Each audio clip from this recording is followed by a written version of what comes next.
La matinale d'Europe 1. Nico Saliagas. La République rend hommage à ses héros, 2 soldats d'élite morts en opération pour sauver des otages. Ce matin, 11h, une cérémonie présidée par Emmanuel Macron.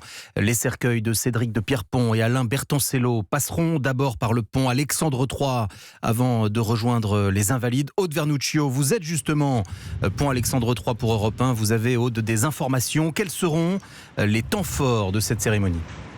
Eh bien, tout d'abord, les Français sont appelés à se rassembler ici, pont Alexandre III, pour un hommage citoyen. Le cortège funéraire s'arrêtera quelques instants, ceint du drapeau français, avant de rejoindre la cour d'honneur des Invalides, en présence des proches et des frères d'armes des 2 commandos. Entourés de la sangle de vie, celle utilisée par les nageurs de combat, les 2 cercueils feront leur entrée au son d'un trait symbolique terre et mer. Viendra ensuite le discours d'Emmanuel Macron, qui décora Alain Bertoncello et Cédric de Pierrepont de la Légion d'honneur à titre posthume. Puis une minute de silence, suivie de la traditionnelle sonnerie aux morts et d'une Marseillaise émouvante. Dernier adieu d'une nation reconnaissante envers 2 de ses héros, dont les cercueils quitteront la cérémonie au son de Loin de chez nous en Afrique, le chant des forces d'élite. Aude Vernuccio pour Europe 1. Merci Aude. Je me tourne maintenant vers vous, Mickaël Darmon, du service politique d'Europe 1. Bonjour Mickaël. Bonjour. Le seul qui prendra la parole aux Invalides, c'est Emmanuel Macron, avec Mickaël, un message à faire passer. Oui, effectivement, c'est la scénographie des héros modernes. C'est Emmanuel Macron qui a décidé lui-même de cette mise en scène patriotique, tout comme il avait supervisé en avril dernier le dernier parcours du colonel Beltrame après l'attentat de Trèbes. Un gendarme posté tous les 200 mètres du Panthéon aux Invalides. Aujourd'hui encore, pour Cédric de Pierrepont et Alain Bertoncello, la République souhaite également leur donner une nouvelle demeure, celle de notre intimité collective, avec leur nom dédié à des rues et des écoles. Et pour le président, ces soldats tombés en mission font figure de héros contemporains, signe des temps. Ces militaires sont des êtres aussi à rebours d'une époque où l'ego est glorifié en permanence par la civilisation du selfie. C'est pourquoi ces soldats des forces spéciales, dont le métier était de rester inconnus et modestes, sortis de l'anonymat pour un tragique motif, et bien ce matin la patrie leur sera reconnaissante. Mickaël Darmon du service politique d'Europe 1. Merci à vous Mickaël. Marc Lévy, une actualité émouvante, forte, mais aussi une actualité où un pays peut être uni face à ses héros. Oui. On a besoin de héros aussi dans la société, d'archétypes, de gens dans l'abnégation qui font leur devoir même quand il s'agit de perdre leur vie. On n'a pas besoin de les inventer, on a besoin de les reconnaître quand ils sont là. Ce qui est le cas de ces 2 hommes admirables qui ont donné leur vie en toute humilité pour combattre le terrorisme. Qui est un combat nécessaire. Je peux pas. J'entends. Il y a malheureusement pas grand-chose à dire. Il y a malheureusement, heureusement. Mais oui, ce sont de vrais héros, et c'est important, je trouve, de rendre hommage à des vrais héros.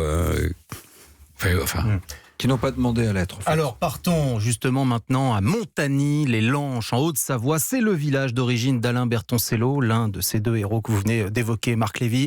La commune va s'arrêter à partir de 11h. On y suivra la cérémonie avec bien sûr une émotion particulière. Reportage Jean-Luc Bougeon. Il était impensable que le petit village de 700 habitants ne se mobilise pas pour Alain Bertoncello. Ses parents enseignants sont ici très connus, tout comme Alain, raconte Madame le maire Monique Pimonoff, ancienne institutrice. Alain, c'est un enfant du village. Je l'avais eu tout petit, puisqu'il a fait toute sa scolarité à l'école. Ses parents, ça fait 30 ans que je les connais. Ce sont 2 enseignants qui s'occupent des autres, des enfants handicapés également. Donc les villageois ressentent ce besoin de se regrouper pour parler d'Alain à leur façon. Tout à l'heure, la grande salle de la mairie accueillera donc de nombreux habitants autour d'un écran géant pour suivre la cérémonie aux Invalides. Marie sera présente. C'est très important. Mourir dans des conditions comme ça fait mal au cœur. Il faut quand même faire honneur, savoir reconnaître leur sacrifice. Une minute de silence sera même respectée dans l'école du village et malgré ses 6 ans, Gabriel comprend les choses. Il a protégé des gens et il est mort, il s'est fait tuer. Et en plus, il a même un jouet. C'est quoi son jouet? C'est un soldat. Voilà un village mobilisé, toutes générations confondues, qui se tournera ensuite vers la préparation des funérailles du militaire prévues pour samedi. Montagny-les-Lanches, Jean-Luc Bougeon, Europe 1. La justice américaine vient de passer la vitesse supérieure avec l'affaire Monsanto. Oui, le fabricant du Roundup a été condamné cette nuit aux États-Unis par un jury à payer 2 milliards de dollars à un couple de septuagénaires atteints d'un cancer après qu'ils eurent utilisé le désherbant à base de glyphosate. Bonjour Axel de Tarlet. Bonjour. Ces condamnations vont maintenant commencer à impacter le groupe chimique Bayer qui détient Monsanto. Exactement, 2 milliards, vous l'avez dit, on change d'échelle parce que les 2 premières condamnations, elles se chiffraient en millions. Maintenant, on parle en milliards. Vous savez, ça commence à ressembler au procès contre les géants du tabac. Alors bien sûr, Bayer va maintenant faire appel. Enfin, c'est pas fini. parce que je vous rappelle qu'il y a encore 13 000 procès en attente aux États-Unis contre le glyphosate, et Bayer va devoir tout assumer, tout payer. C'est incroyable, Bayer a racheté Monsanto en juin dernier, juste avant que ces procès n'éclatent, et il a racheté Monsanto une fortune, 56 milliards d'euros, ce qui fait que d'ailleurs maintenant c'est une bérésina, le groupe vaut moins aujourd'hui que Bayer tout seul. Ajoutez à cela les scandales récents sur le fichage des politiques et des journalistes, ça vaut ce titre au patron de Bayer, donc qui a racheté Monsanto en juin dernier. On l'appelle en Allemagne le plus grand destructeur de valeur de toute l'histoire de l'économie allemande. Oui, l'action du groupe Bayer divisé par deux depuis qu'ils ont racheté Monsanto. Divisé par deux. Axel de Tarlet, merci à vous pour cette analyse. À suivre dans le journal, c'est la preuve que l'été approche. Le Festival de Cannes commence aujourd'hui et ça ne se passera pas que sur la Croisette. On vous dit pourquoi dans quelques instants. A tout de suite et bon réveil à tous sur Europe 1. Marc Lévy est avec nous jusqu'à 9h. La suite du journal avec David Doucan. Et le 72e Festival de Cannes qui commence ce soir, David. Oui, et pour la première fois, la cérémonie, mais aussi le film d'ouverture seront retransmis dans 600 cinémas un peu partout dans le pays. Le long métrage en question, c'est The Dead Don't Die, un film de zombies signé Jim Jarmusch, ça veut dire les morts ne meurent pas. Levé de rideau, signé Mathieu Charrier pour Europe 1. Oui, d'ailleurs, en ouvrant cette compétition avec un film de zombies, Cannes veut toucher un public plus jeune qui ne s'intéresse pas forcément à la sélection.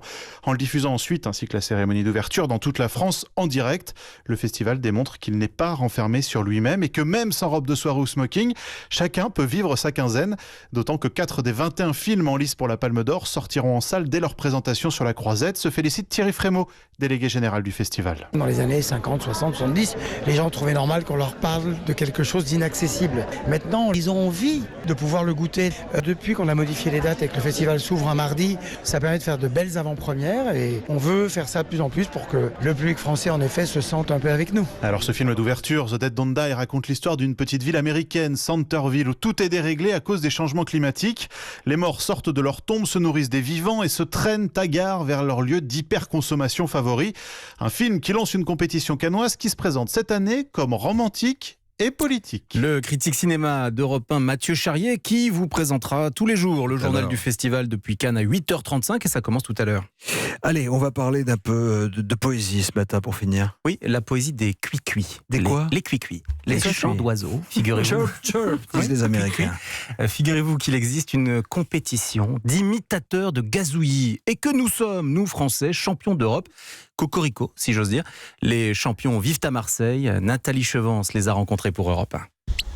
Ils s'entraînent tous les jours, 1 heure par jour, depuis des années. Christophe, 46 ans, peintre en bâtiment, champion d'Europe en titre, n'a qu'un objectif, chanter comme un oiseau. C'est un défi, il faut arriver à se rapprocher au maximum de l'oiseau et avec des mouvements de bouche, de langue, de gorge, vous arrivez à produire différents sons. Le pinson. Donc toute la journée je siffle. Il vaut mieux siffler que chanter des fois.